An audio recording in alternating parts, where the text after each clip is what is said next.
오늘 밤에 은혜 받으실 말씀은 화평과 거룩이라고 하는 제목을 가지고 말씀을 드리면서 은혜를 받고자 합니다. 대개 사람들은 사람을 볼 때 외모를 봅니다. 제일 먼저 보는 게 얼굴을 쳐다봐요. 얼굴을 딱 쳐다볼 때, 야, 이 사람 잘났네. 야, 이 사람 참 인물 났구나. 얼굴을 봐요, 얼굴. 그래서 인물이 어떻게 생겼는지 그걸 봐요.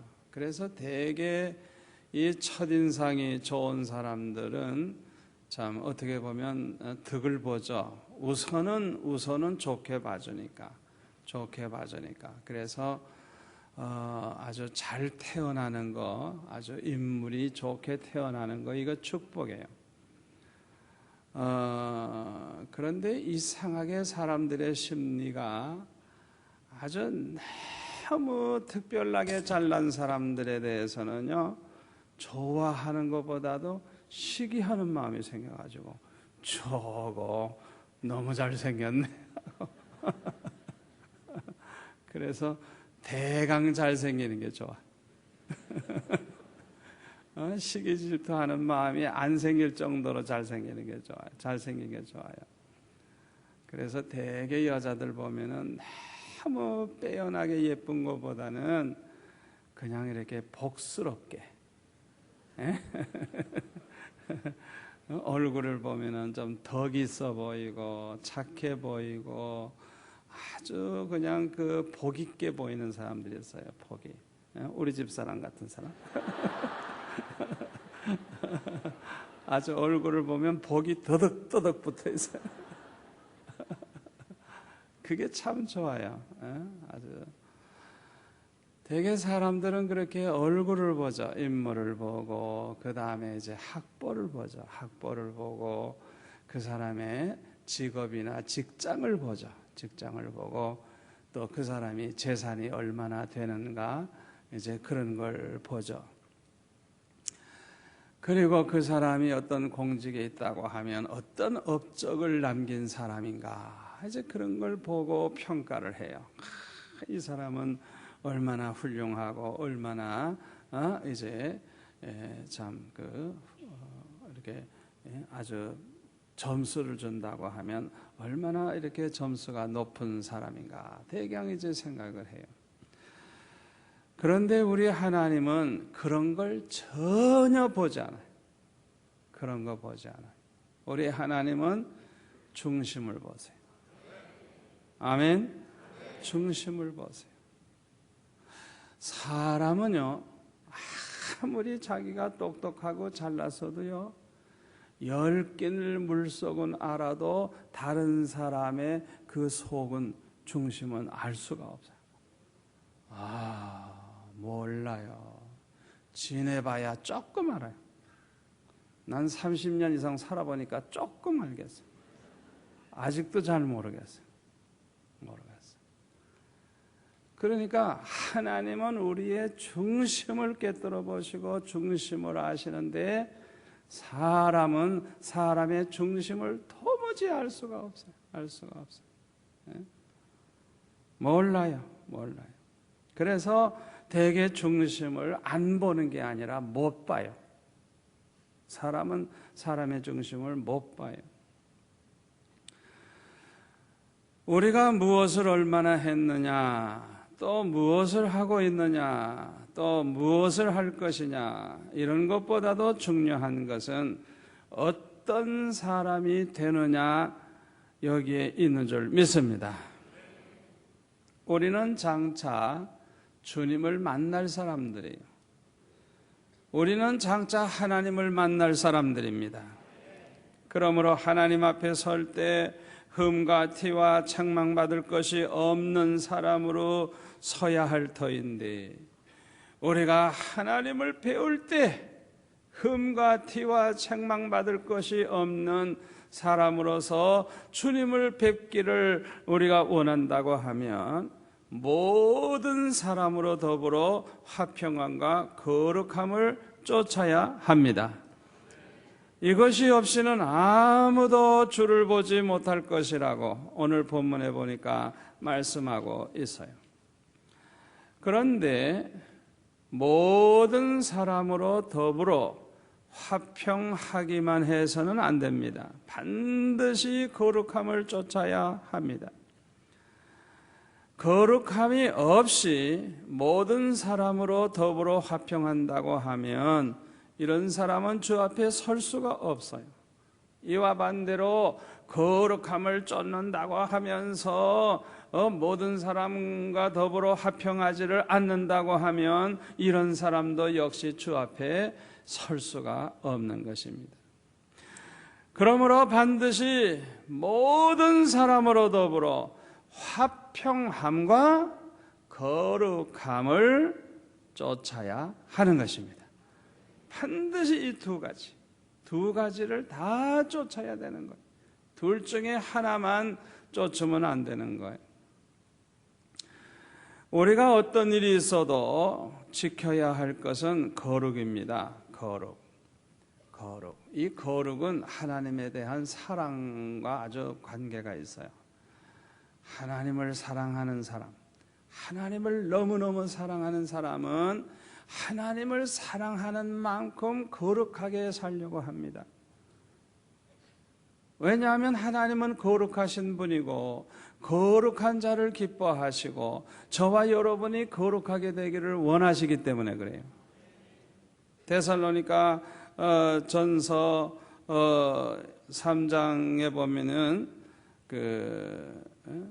거룩한 자가 4장에 보면 거룩한 자가 되는 게 하나님의 뜻이라 그래서 데살로니가 전서 3장 12절 찾아볼까요? 331페이지 한번 찾아보겠습니다. 신약성경 331페이지 데살로니가 전서 3장 12절 13절 또 주께서 우리가 너희를 사랑함과 같이 너희도 피차간과 모든 사람에 대한 사랑이 더욱 많아 넘치게 하사 너희 마음을 굳게 하시고 우리 주 예수께서 그의 모든 성도와 함께 강림하실 때에 하나님 우리 아버지 앞에서 거룩함에 흠이 없게 하시기를 원하노라. 장차 재림하실 주님 앞에 우리가 거룩함에 흠이 없이 서야 하는 것입니다. 또 4장으로 넘어가서 보면 정말로 형제들아 우리가 주 예수 안에서 너희에게 구하고 권면하노니 너희가 마땅히 어떻게 행하며 하나님께 기쁘시게 할 것을 우리에게 받았으니 곧 너희 행하는 바라 더욱 많이 힘쓰라. 우리가 주 예수로 말미암아 너희에게 무슨 명령으로 준 것을 너희가 아느니라. 3절 같이 봅니다. 하나님의 뜻은 이것이니 너희의 거룩함이라. 거듭난을 버리고 각각 거룩함과 전기함으로 자기 안에 취할 줄을 알고 하나님을 모르는 이방인과 같이 세격을 쫓지 말고 이 일에 분수를 넘어서 형제를 해하지 말라. 이는 우리가 너에게 미리 말하고 증거한 것 같이 이 모든 일에 주께서 신원하여 주심이니라. 하나님이 우리를 부르시면 부정케 하심이 아니요 거룩케 하심이니 그러므로 저버리는 자는 사람을 저버림이 아니요 너희에게 그의 성령을 주신 하나님을 저버림이니라. 아멘. 아멘. 우리가 하나님을 어떻게 하면 기쁘시게 해드리죠? 어떻게 하면? 거룩하게 살면. 아멘. 거룩하게 살면. 이 죄 많은 세상, 더러운 세상에서 우리가 거룩하게 살면 하나님이 얼마나 기뻐하시는지. 아멘. 3절에 보니까 하나님의 뜻은 이것이니 너희의 거룩함이라. 우리 하나님은 저와 여러분이 거룩한 자가 되기를 원하시고 또 거룩한 자로 만드는 것이 하나님의 뜻이에요. 그렇기 때문에 음란을 버려야 돼. 음란. 우리의 거룩을 더럽히는 것 중에 가장 우리에게 아주 그냥 쉽게 심하게 그냥 그렇게 방해 거룩을 없애는 것이 음란이에요. 음란. 음란. 얼마나 음란한 죄짓기가 쉬운 세상입니까?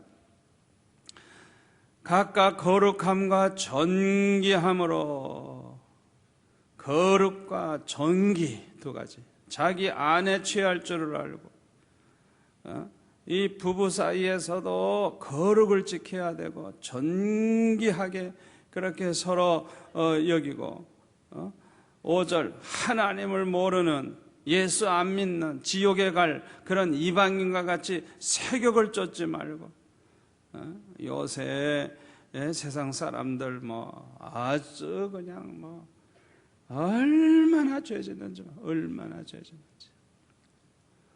제가 서울에 한번 조그만 교회 집회를 갔을 때예요. 그런데 그 교회가 가난하니까 아주 좀 그 큰 호텔을 빌리질 않고 조그마한 그런 여관 같은 호텔을 빌려가지고 이제 제가 거기 있으면서 이제 교회에 이제 늘 집회 때마다 왔다 갔다 하고 이제 그렇게 하고 있었어요.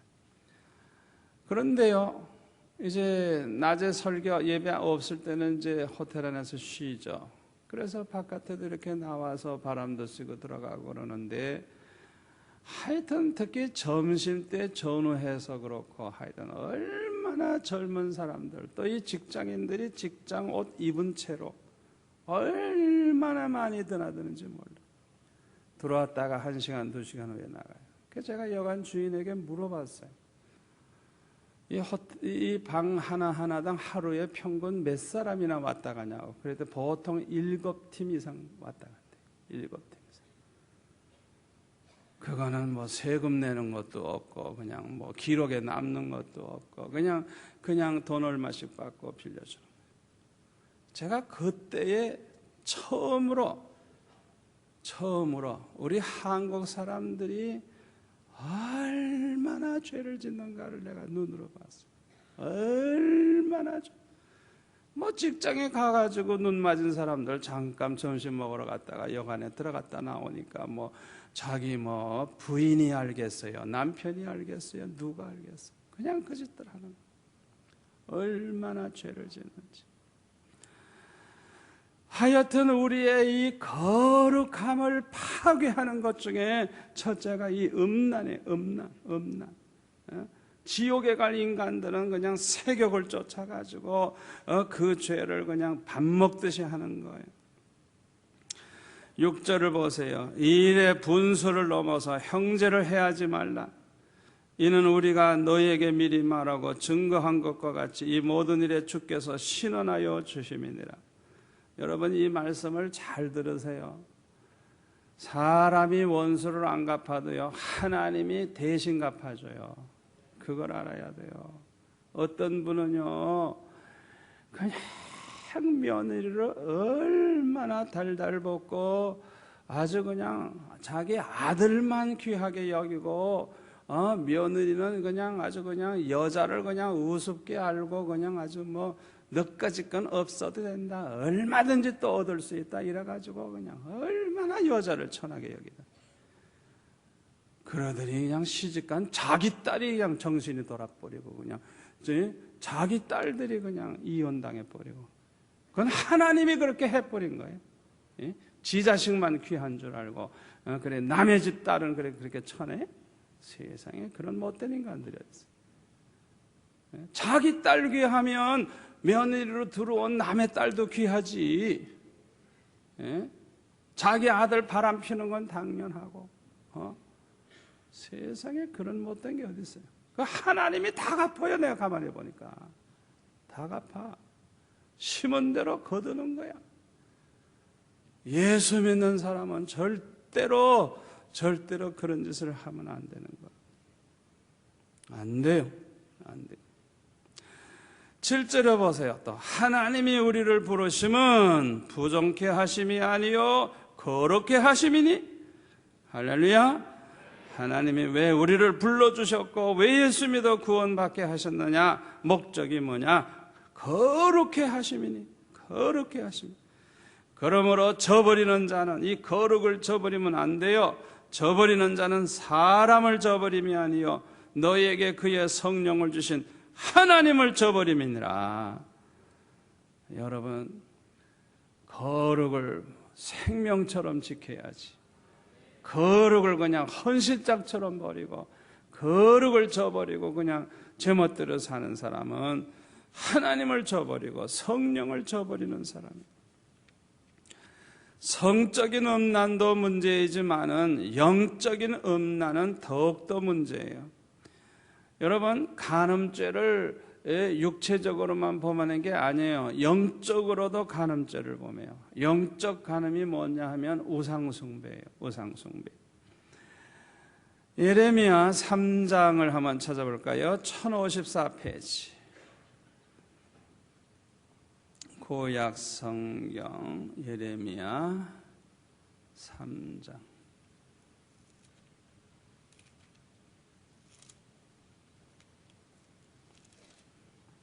(1054페이지) 3장 6절부터 봅니다.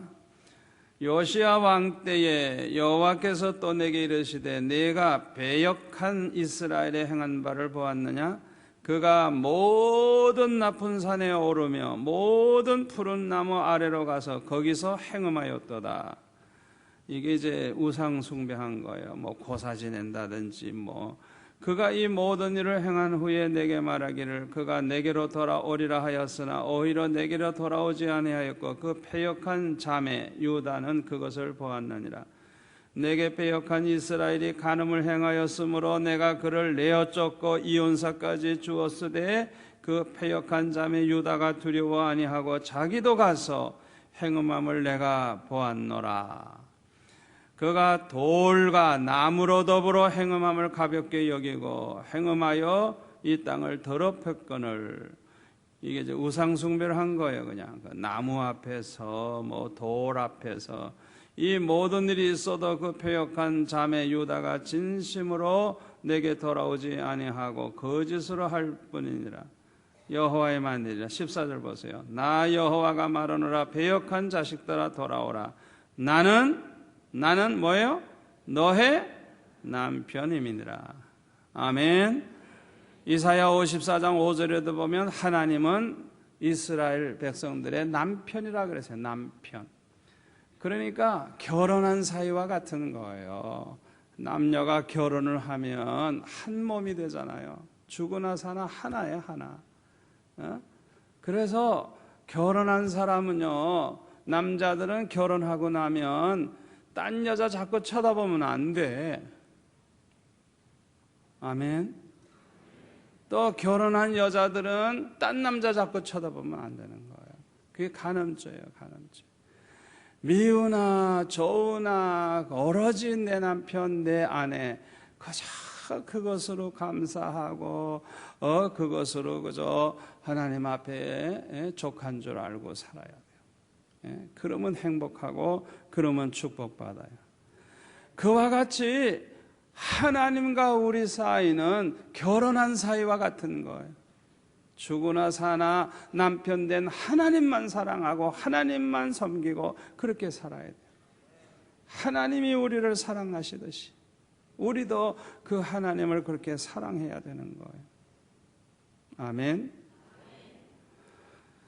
자, 또 신약성경 야고보서 4장 4절을 한번 찾아보겠습니다. 374페이지.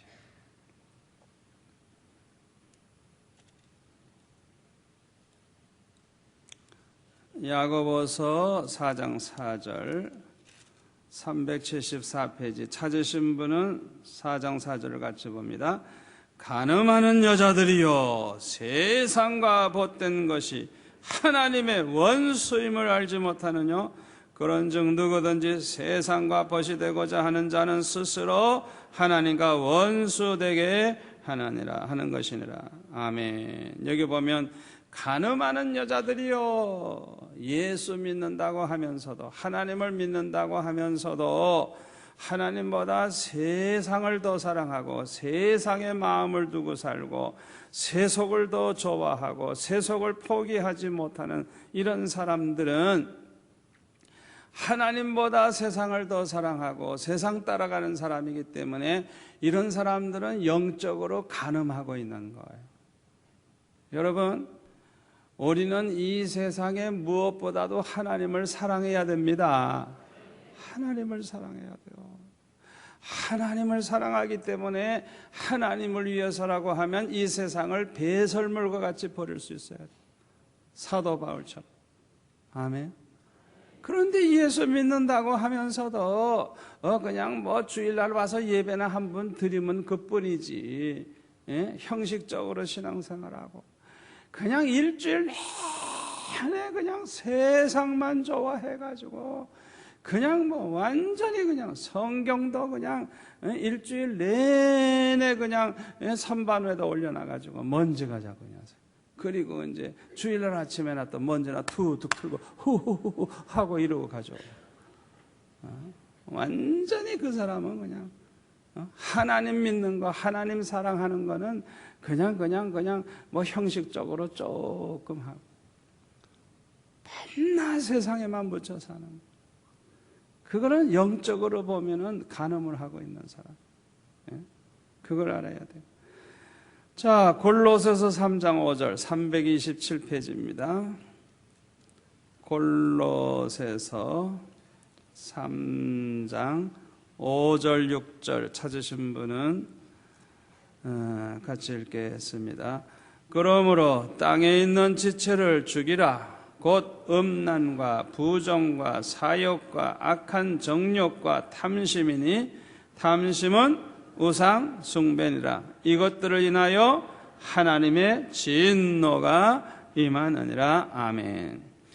그 위에 5절에 나오는 것들은요, 우리의 거룩을 더럽히고 거룩을 완전히 파괴하는 요소들이에요. 이런 것들이 우리의 거룩을 완전히 그냥 더럽히는 거예요. 땅에 있는 지체를 죽이라. 곧 음란, 부정한 짓을 해. 사욕, 또 악한 정욕, 탐심. 이 탐심은 우상숭배라고. 이 탐심이 생기는 순간에 그 사람은 돈이면 돈에 대한 탐심 가지면 돈이 그때부터는 우상이 되는 거예요. 그 사람은 이제 우상숭배하는 사람이에요. 그러니까 하나님보다 더 사랑하는 거 있으면은 그 사람은 그건 우상숭배하는 사람이에요. 그래서 언제나 무슨 훈련을 해야 되느냐 하면 아무리 내가 가지고 싶고 아무리 좋은 것이라도 항상 포기할 마음을 가지고 살아야 돼요. 그래야 우리는 우상숭배를 안 하게 되는 거예요. 아멘. 우리 하나님은요, 우리가 우상숭배, 하나님보다 더 사랑하는 그것이 있는 걸 얼마나 싫어하시는지 몰라요. 너무너무 그걸 싫어하세요. 그래서요, 어떤 때는 그런 체험도 제가 해봤어요. 그냥 뭐 얼마 안 되는 그런 싸구려 녹음기였어요.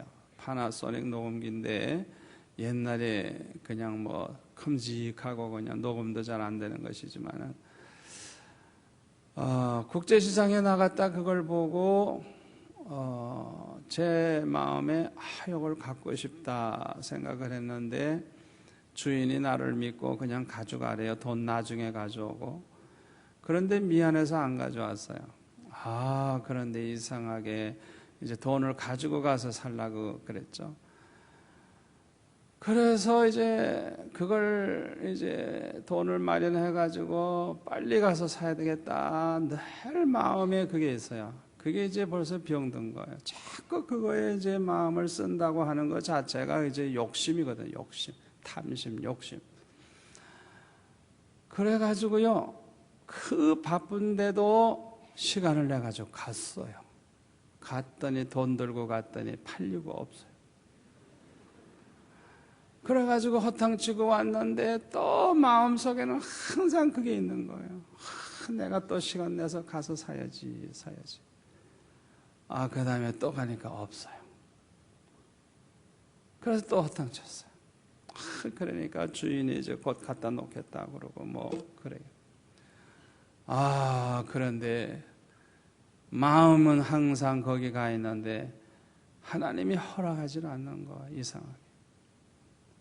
그래서 그때 내가 깨달음이 왔어요. 내가 마음속에 너무 욕심을 가지니까, 그 욕심을 가지면 이제 이게 문제가 되는 거예요. 우상이 되는 거예요. 그래서 제가 회개했어요. 아버지, 나 포기합니다. 안 주셔도 좋습니다. 없어도 됩니다. 그리고 하나님 앞에 기도했어요. 그랬더니 때르릉 전화가 왔는데, 녹음기 가져가세요? 그러더라고요. 이거 하나님이 어쩌면 그렇게 제가 딱 마음 정리를 딱 하니까 응답이 되는 거예요.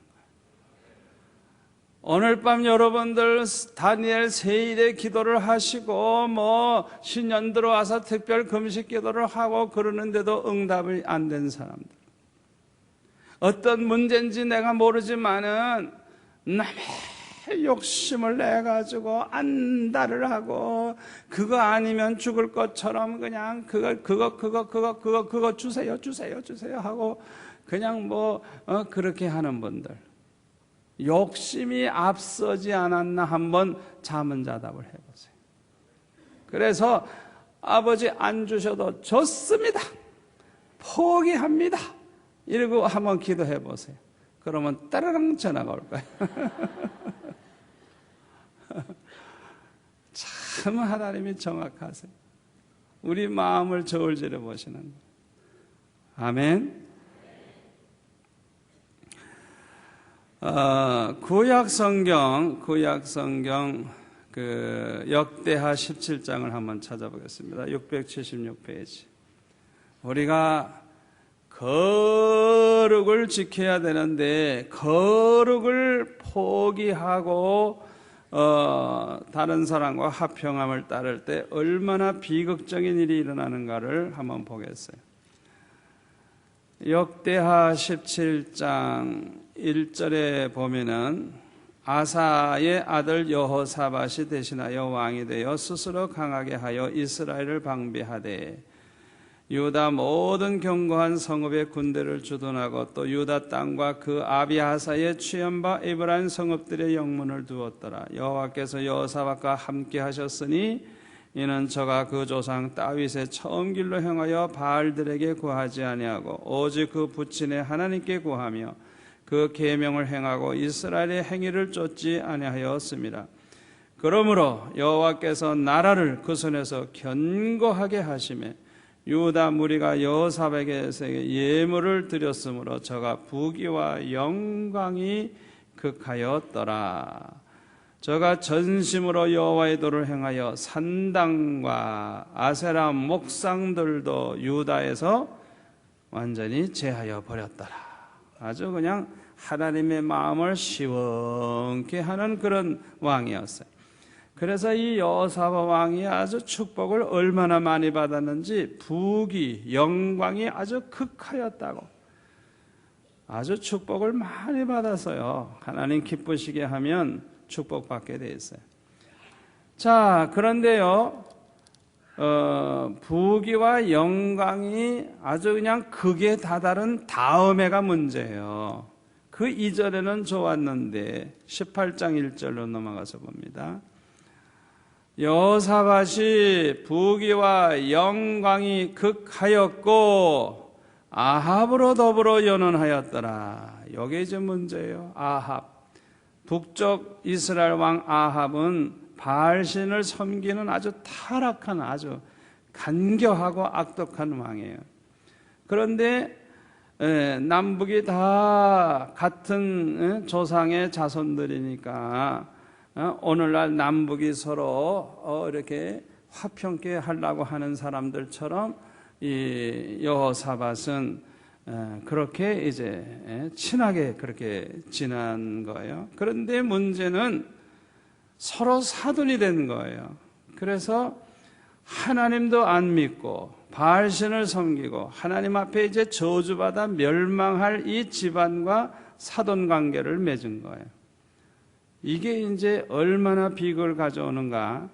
화평하면서 사는 건 좋은데 거룩을 잃어버리는 영적 간음을 하게 되는 게 얼마나 비극을 가져오는가를 우리가 이 성경에서 알 수가 있어요. 19장으로 넘어가서 볼까요?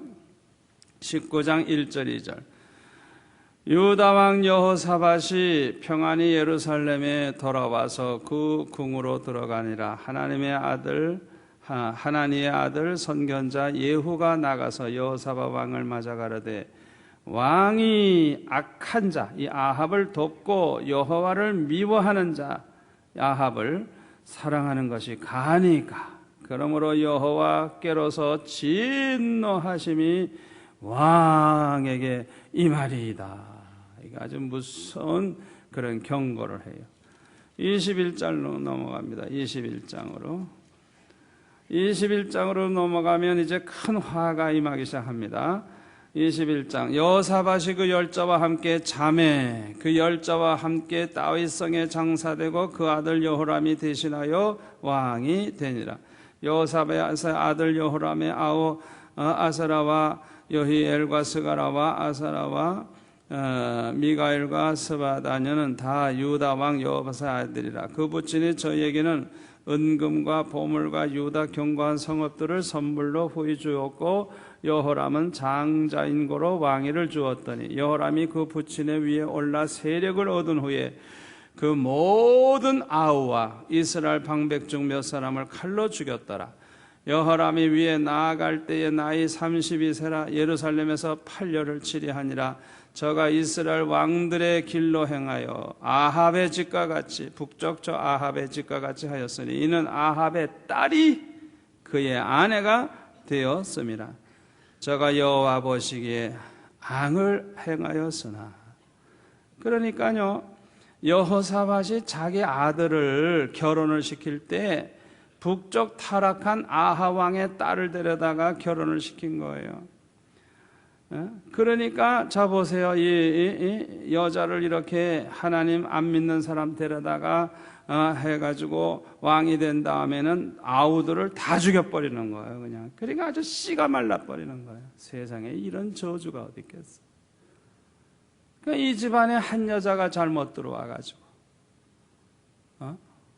그냥 형제들 다 죽여버리는 거예요. 세상에 이런 저주가 어디 있겠어요. 11절에 볼까요? 11절에 넘어가서 여호람이 또 유다 여러 산에 산당을 세워 그 아버지가 없앤 산당을 다시 세우는 거예요. 예루살렘 거민으로 음란하듯 우상을 섬기게 하는 거예요. 또 우상을. 또 유다를 미혹해 하였으므로. 그러니까 완전히 이제는 하나님 저버리고 이제는 멸망의 길로 가는 거예요. 얼마나 기가 찬 노릇이에요. 22장 4절. 그 부친이 죽은 후에 저가 패망케 하는 아합의 집 교도를 쫓아 여호와 보시기에 아합의 집과 같이 악을 행하였더라. 완전히 북쪽 아합의 집과 똑같아. 그냥 그렇게 그냥 모든 걸 한단 말이에요. 7절을 보세요. 아하시아가 요람에게 감으로 해를 받았으니 이는 하나님께로 말미암은 것이라. 아하시아가 갔다가 요람과 함께, 그러니까 이제 유다 왕이 북쪽 이스라엘 왕에게 이제 갔다가 임시의 아들 예후를 맞았으니 그는 여호와께서 기름을 부으시고 아합의 집을 멸하게 하신 자더라.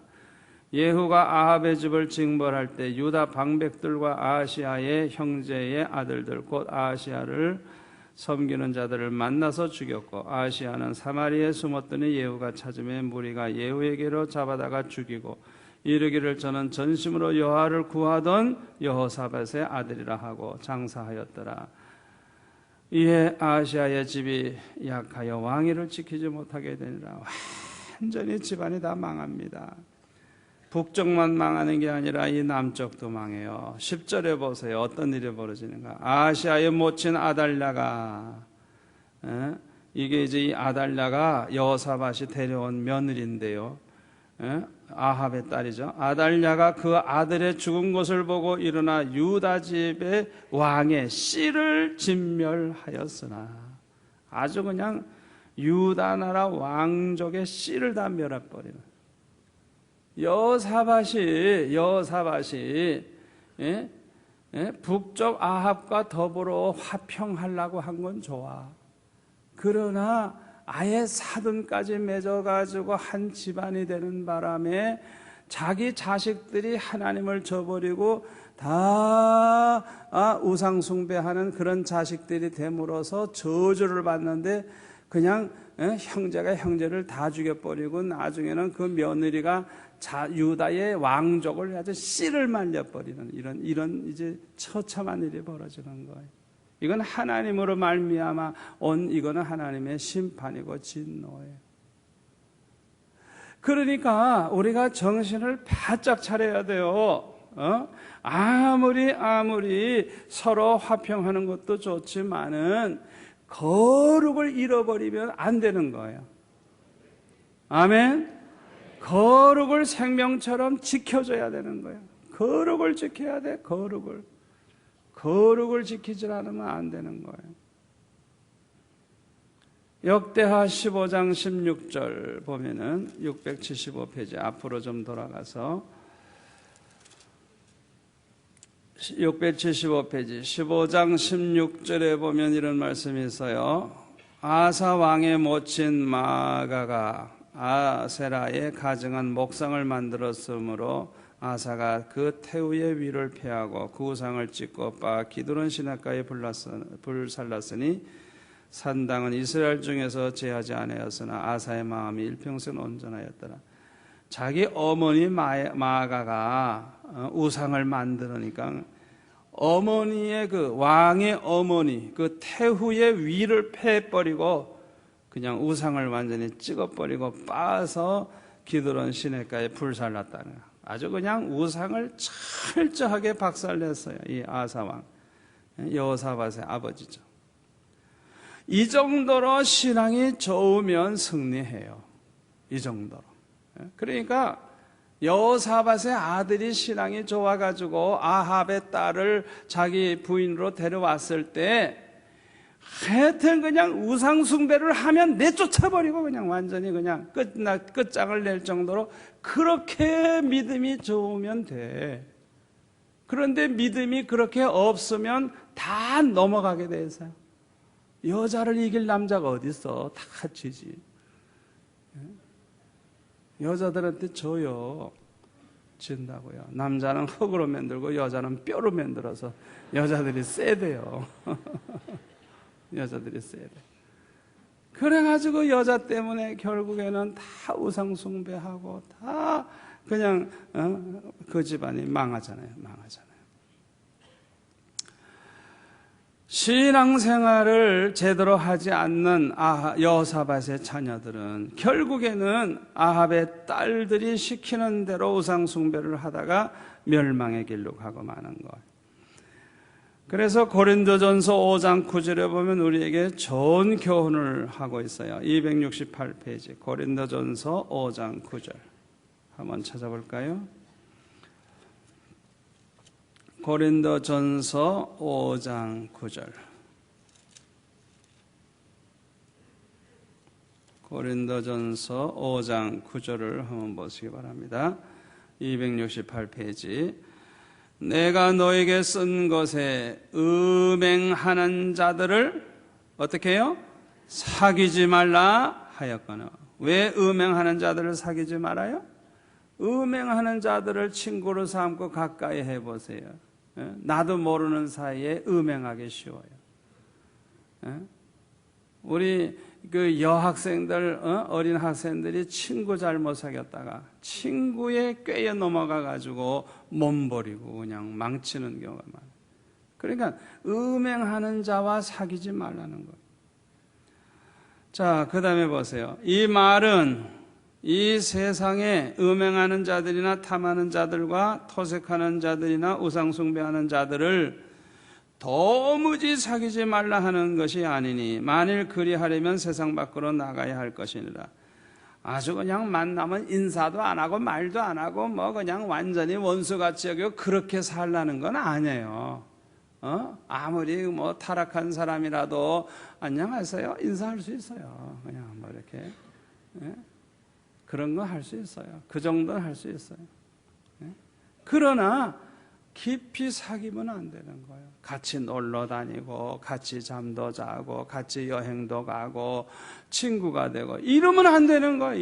이러면 큰일 나는 거예요. 이거는 큰일 나는 거예요. 그렇게 사귀면 큰일 납니다. 자기도 모르는 사이에 다 넘어갑니다. 그걸 알아야 돼요. 11절 이제 내가 너에게 쓴 것은 만일 어떤 형제라 일컫는 자가 음행하거나 탐남하거나 우상숭배를 하거나 후욕하거나 술 취하거나 토색하거든 어떻게 해요? 사귀지도 말고 그런 자와는 어떻게 해요? 함께 먹지도 말라. 이거 중요한 거예요.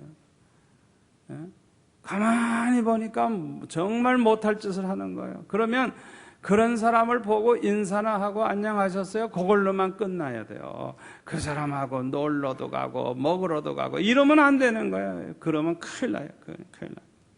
12절 보세요. 외인들을 판단하는데 내게 무슨 상관이 있으리요마는 교중 사람들이야. 예수 안 믿는 세상 사람들이야.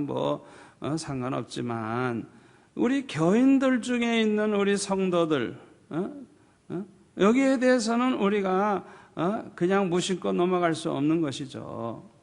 외인들은 하나님이 판단하시려니와 이 악한 사람, 교회 다닌다고 하면서 음란한 짓하고 술 먹고 방탕하고 우상 숭배하고 이런 사람들은 너희 중에서 내어 쫓으라. 그냥. 아주 무서운 말씀이에요. 회개하면 괜찮지만 회개하지 않으면 아주 그냥 치를 하고 그래도 말을 안 들으면 그 사람은 그 예수 안 믿는 사람이니까 이런 사람은 출교하는 거예요. 출교. 얼마나 무서운 줄 알아요? 교회 안에서 직분자 중에 혹시 그런 사람이 있으면 그분은 당장 직분을 박탈당합니다. 장로님이면 장로님 끝나요. 그런 짓 하면 끝나요. 그 순간 끝나요. 얼마나 무서운 줄 알아요? 절대 용납하면 안 되는 거예요. 고린도후서 6장 14절 292페이지 고린도후서 6장 14절 292페이지 보세요. 너희는 믿지 않는 자와 멍에를 같이 하지 말라. 이 말은 뭐냐 하면 예수 안 믿는 사람과 함께 동업하지 말라는 거예요. 그런 사람과 손잡고 사업하고 어쩌고 하지 말라는 거예요. 너희는 믿지 않는 자와 몽해를 같이 하지 말라. 의와 불법이 어찌 함께하며 빛과 어둠이 어찌 사귀며 그리스도와 벨리알 이 사탄과 이런 것과 어찌 조화가 되며 믿는 자와 믿지 않는 자가 어찌 상관하며 하나님의 성전과 우상이 어찌 일체가 되리요. 우리는 살아계신 하나님의 성전이라. 이와 같이 하나님께서 가라사대 내가 저희 가운데 거하며 두루 행하여 나는 저의 하나님이 되고 저희는 나의 백성이 되리라 하셨느니라. 그러므로 주께서 말씀하시기를 너희는 저희 중에서 나와서 따로 있고 부정한 것을 만지지 말라. 내가 너희를 영접하여 너희에게 아버지가 되고 너희는 내게 자녀가 되리라. 전능하신 주의 말씀이니라 하셨느니라. 아멘. 여러분, 사업은 하나님이 축복하셔야 잘 되는 거예요. 그냥 굉장한 사람이라고 해도 우상숭배하고 음란한 짓하고 그냥 탈세하고 부정한 방법 다 하는 그런 사람과 함께 동업을 하면요 똑같은 인간 되는 거예요. 똑같은 인간. 그렇게 해서 돈 많이 벌면 뭘 하겠어요? 불의한 재물 많이 벌면 뭐 해요? 그게 다 소리치고 나가요. 망신당해요, 나중에는. 그걸 아셔야 돼요. 그러니까 절대로 우리 예수 믿는 사람들이 모든 사람으로 더불어 화평한다고 하는 것만 생각하다가 거룩을 무시해버리고 하나님 앞에 거룩함이 없는 그런 사람과 멍해를 같이 해가지고 사업을 하고 뭐하고 이러지 말라는 거예요. 굉장히 중요한 거예요. 그렇게 하지 말라는 거예요. 어떻게 그리스도와 벨리알이 조화가 될 수가 있느냐? 믿는 자가 믿지 않는 자와 어찌 서로 상관할 수가 있겠느냐? 하나님의 성전과 우상이 어찌 일치가 되겠느냐? 우리들, 저와 여러분은 살아계신 하나님의 성전입니다. 우리 안에 성령님이 계시기 때문에 우리 이 몸뚱아리가 하나님의 성전이에요. 그런데 우상 숭배하는 사람하고 어떻게 우리가 하나가 될 수가 있느냐? 의견이 같을 수가 없어. 그 사람은 그 사람의 방법으로 하려고 그래요, 자꾸. 그러면 어떻게 해요? 그러면 나도 모르는 사이에 나쁜 짓 하게 될 거 아니에요. 그러니까 하나님과 나와 원수가 되면서 그 사람과 화평하면 되겠어요? 이건 망하는 거예요.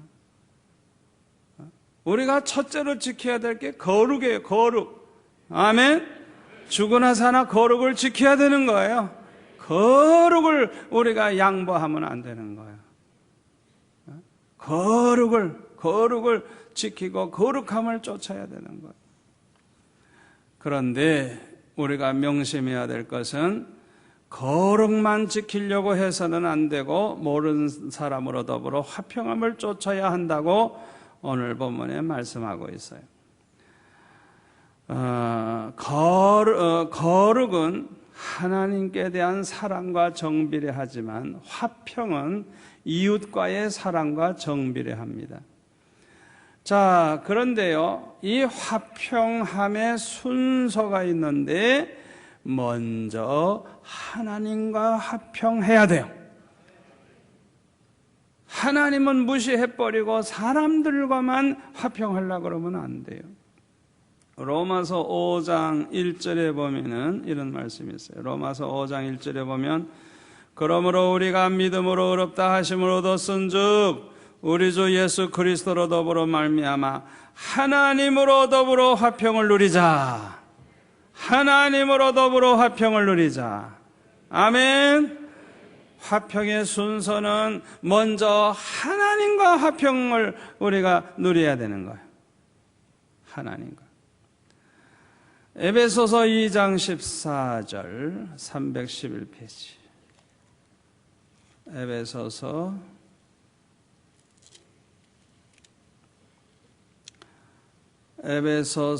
2장 14절.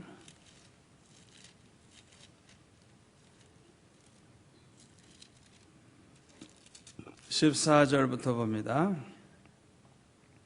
그는 우리의 화평이신지라 둘로 하나를 만드사 중간에 막힌 담을 하시고. 하나님과 우리 사이에는 원수가 되어 있었죠. 막힌 담이 있었어요. 그런데 예수님 십자가 지심으로 우리의 화평이 되신 주님이 십자가 지심으로 둘을 하나로 만드사 중간에 막힌 담을 하시고 원수된 것 곧 의문에 속한 계명의 율법을 자기 육체로 폐하셨으니 우리는 율법에 매여가지고 율법에 어긋나면 다 지옥에 가고 정죄함을 받고 저주를 받아요.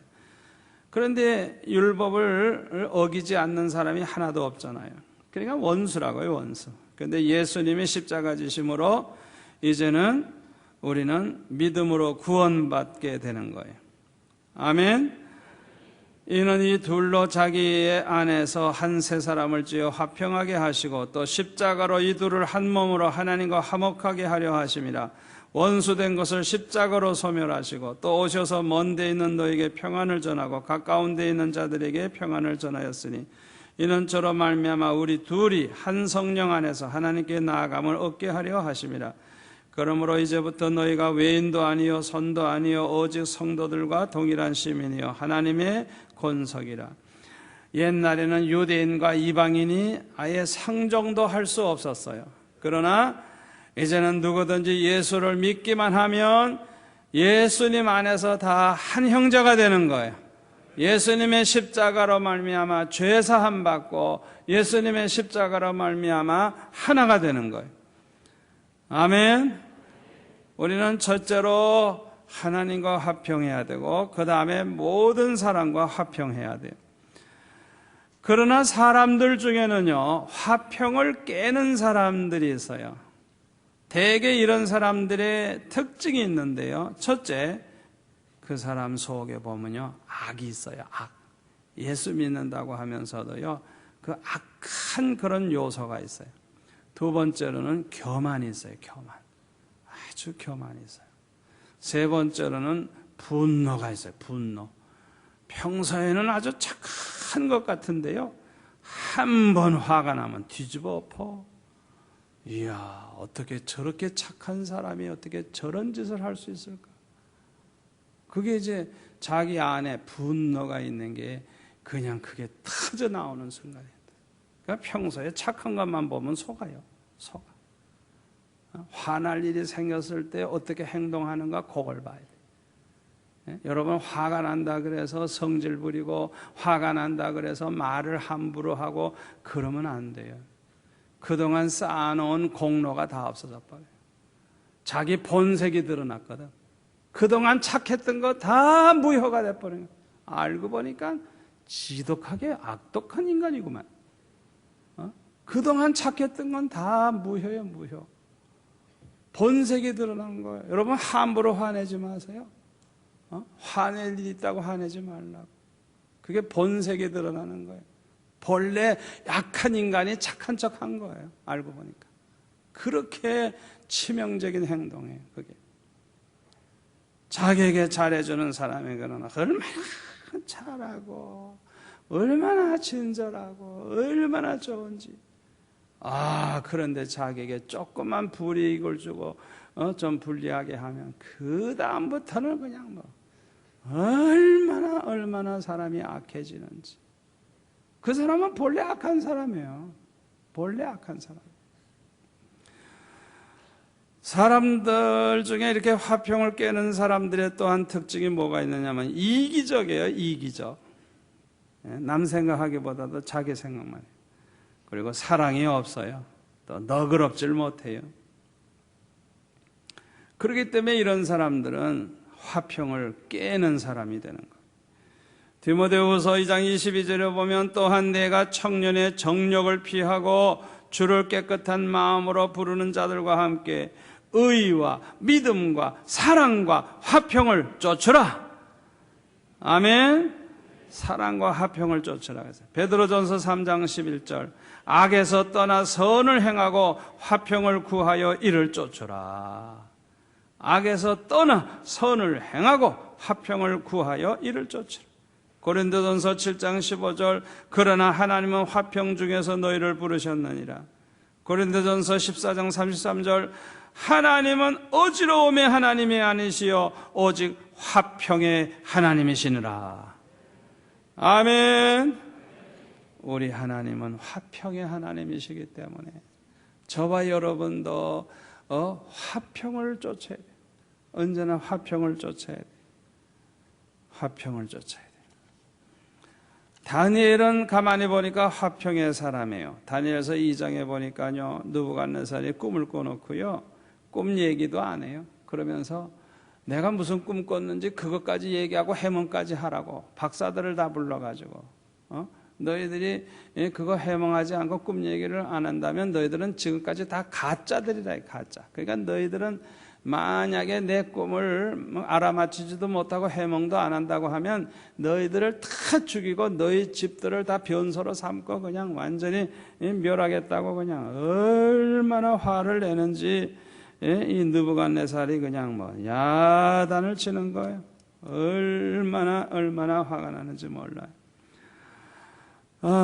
그래가지고 기어코 못 맞히니까 그 시위대 장관 아리옥을 불러가지고 바벨론에 있는 모든 박사를 다 죽이라고 명령을 했어요. 이때에 그 다니엘이 이렇게 말합니다. 왕의 명령이 어찌 그렇게 급하뇨? 왜 이렇게 급하냐고. 나에게 좀 기한을 주면 내가 그 해석을 해주겠다고 하면서 그렇게 양해를 구하고 2장 17장에 보니까 다니엘이 자기 집으로 돌아가서 그 친구들 하나냐, 미사엘, 아사라 이 친구들과 같이 의논을 하고 하나님 앞에 기도하기 시작을 하죠. 그래가지고 하나님이 모든 걸 가르쳐 주시죠. 그래가지고 이제 그 해몽을 하게 되는데요. 거기 다니엘서 2장 24절에 보면 이런 말을 합니다. 이에 다니엘이 왕이 바벨론 박사들을 멸하라 명한 아리오게로 가서 이르매 그에게 이같이 이르되 바벨론 박사들을 멸하지 말고 나를 왕의 앞으로 인도하라. 그리하면 내가 그 해석을 왕께 보여드리리라. 지금 다른 박사들은 우상 숭배하는 사람들이고 술사들이고 점쟁이고 이런 사람들이에요. 그런데요, 이 다니엘은요, 그 사람들 다 멸망당하게 두질 않아요. 그 사람들 죽이지 말라고 딱 그렇게 해놓고 내가 그러면 왕에게 가서 해석을 해주겠다. 그러니까 자기만 살려고 하는 게 아니라 다른 사람들까지 생각해주고 그 사람들이 멸망당하지 않게 하는 거예요. 이 화평의 사람이에요. 화평의 사람. 그러나 그 박사들이 다니엘을 시기해서 죽이려고 하죠. 그래서 다니엘서 6장에 보면 그 다니엘이 기도하는 거 이용해가지고 왕에게만 절하고 다른 신을 섬기지 못하게 해서 그걸 어기는 사람은 사자굴에 집어넣기로 악법을 만들어가지고 이제 다니엘이 사자굴에 들어가게 되죠. 그렇다고 해서 다니엘이 원수들을 보복하지 않아요. 하나님이 원수들을 다 갚아주셨어요. 대신 갚아줬죠. 다니엘이 살아나온 다음에 왕이 다니엘을 모함하고 시기한 사람들 다 죽이죠. 그냥 다 죽이죠. 하나님이 해버리는 거예요. 다니엘이 한 게 아니에요. 다니엘은 화평의 사람이에요. 또 요셉도 화평의 사람이에요. 이 요셉도 보면 원수를 갚질 않고 다 용서를 해요. 자기를 형님들이 팔아버린 것을 그렇게 사람들만 원망하는 게 아니라 하나님의 뜻을 생각하는 거예요. 하나님이 나와 우리 집안을 다 구원하기 위해서 먼저 보내주셨다고. 하나님의 뜻이 있었다는 걸 생각하죠. 그리고 원수를 은혜로 갚아요. 형님들과 그 자손들을 다 잘 돌봐줘요. 요셉은 절대로 원수 갚은 일이 없어요. 절대로 악을 악으로 갚은 일이 없어요. 화평의 사람. 화평의 사람. 엘리사도 화평의 사람이에요. 열왕기하 6장 570페이지 거기에 보면은 8절에 보니까 그 아람 왕이 이 엘리사 때문에 어떤 작전을 짜도 다 탈로가 나요. 그래서 13절에 보면 도단이라고 하는 곳에 엘리사가 있다는 것을 알고 포위를 하죠. 그래서 엘리사를 잡아 죽이려고. 그때 그 시종이 아주 그냥 그 아람 군대가 포위가 있어서 벌벌 떨고 와서 얘기할 때 그 눈을 열어 보게 해달라고 기도하는 순간에 영안이 밝아져 가지고 불말과 불병거로 하나님이 지키시는 걸 보여주었죠. 그래가지고 그 다음에 18절에 보면 무리의 눈을 어둡게 하옵소서 한번 기도하니까 그 아람 군대가 다 소경이 돼버려요. 그들을 다 죽일 수도 있지만 죽이지 않고 그들을 데리고 사마리아로 20절에 보면 사마리아로 데리고 가죠. 그 다음에는 눈을 다시 열어달라고 기도하죠. 눈을 뜨고 보니까 포위가 된 거예요. 완전히 포위가 된 거예요.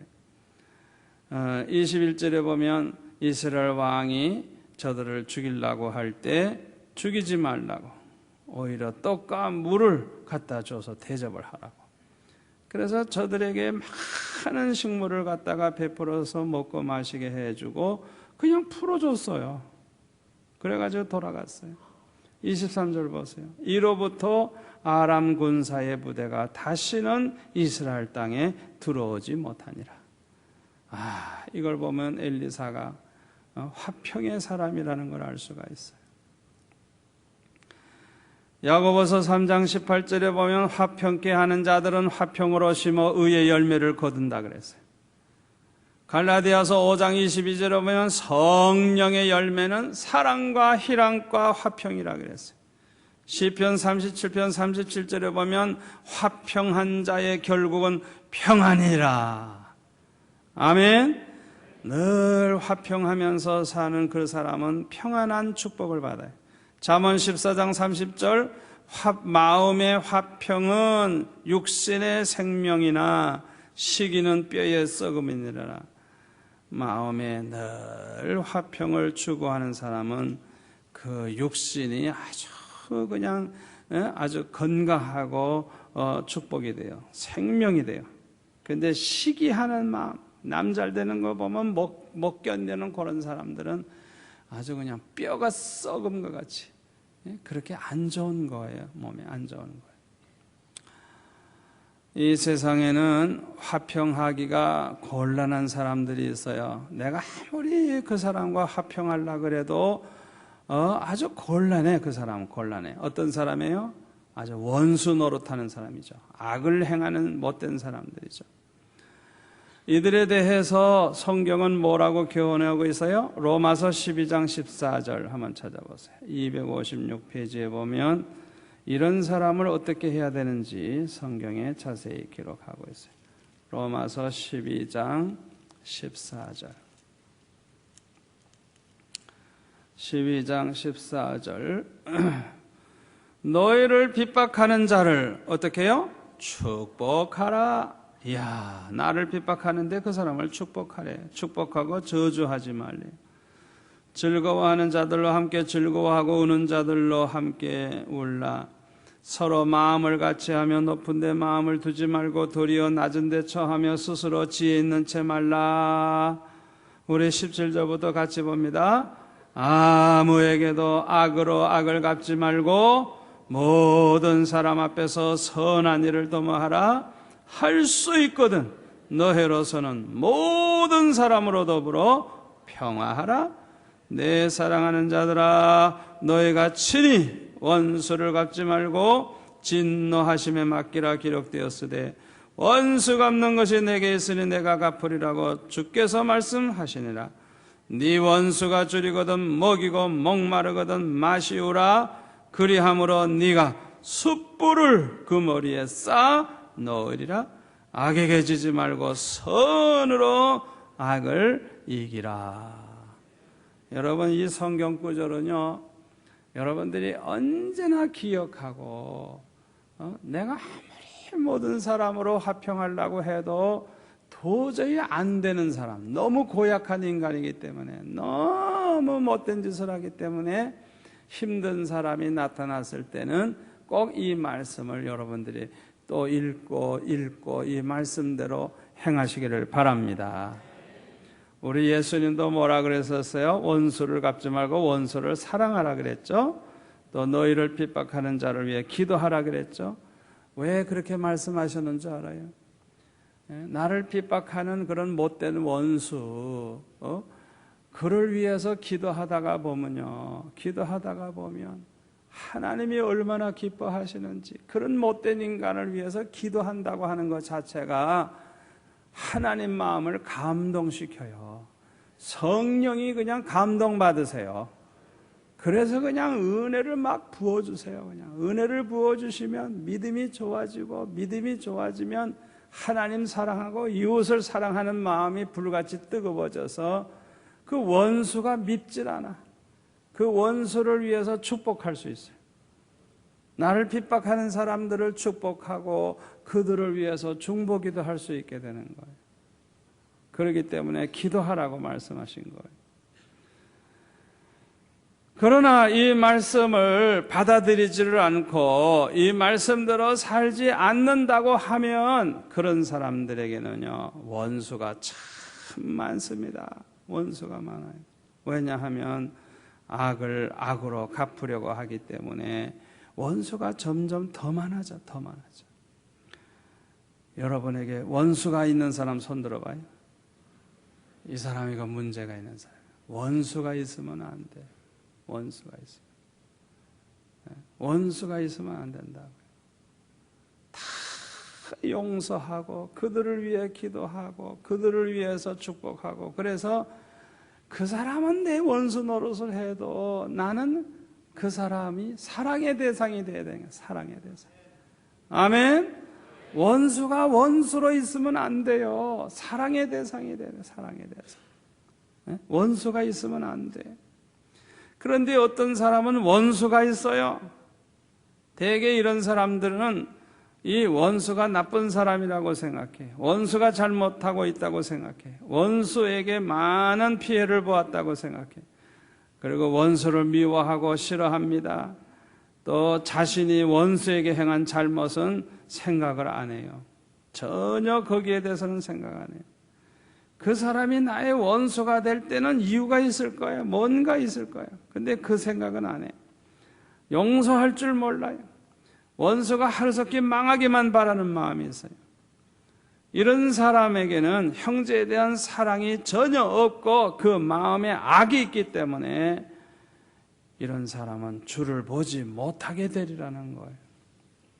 그게 오늘 본문 말씀이에요. 왜 거룩을 쫓아야 합니까? 우리가 거룩한 만큼 하나님을 사랑하는 것이 되기 때문에. 왜 화평함을 쫓아야 합니까? 내가 화평함을 쫓는 만큼 이웃에 대한 사랑을 가지고 있기 때문인 것입니다. 아멘. 결론의 말씀을 드립니다.